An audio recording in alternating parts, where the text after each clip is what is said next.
Nagbardagulan sina Kim Chu, Vice at Jackie sa It's Showtime kanina kung saan, ay may pabanat itong si Memi Vice kay Kim Chu at dinamay na din si Jackie. Habang nasa isang segment sila, kumakanta si Jackie Gonzaga at Kim Chu at tila tumugma ang kanta sa pag-iibigan, at kalaunan ay naghiwalay din. Dito na pumasok sa eksena si Vice Ganda kung saan, ay inungkat nito ang pag-tweet ni Kim Chu tungkol sa ex nito na si Gerald Anderson, na kung matatandaan ay nagkita ang dalawa sa Christmas ball sa Star Magic kung saan, ay bumeso si Gerald kay Kim na para bang walang nangyari 15 years ago.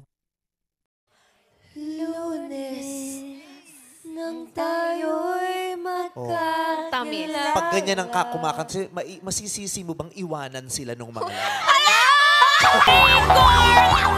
Masa na si Ryan Pang? Bakit tayo maabot? Tawang-tawa nga si Vice sa naging reactions ni Kim Chu sa pag-tweet nito kung saan, nga ay naging palaban na daw ito. Ba't na para bang... Na para bang di ka nag-tweet?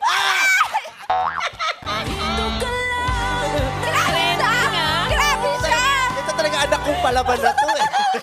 Dumagdag naman si Jackie ng, never forget, na tila bang hindi malimutan ni Gerald si Kim Chu.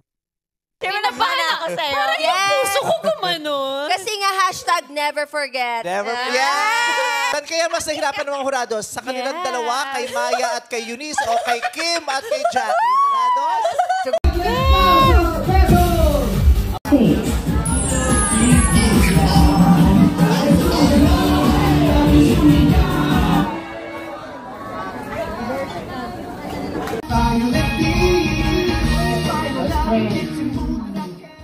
Madlang people, let's pray po. Let's close our eyes and bow our heads po. Lord, thank you po sa araw na ito na binigay niyo sa amin, Lord God. Thank you po dahil iningatan niyo po kami lahat papunta ngayon dito, Lord. And thank you po sa blessings na binibigay niyo sa amin. Thank you po for blessing our show, Lord.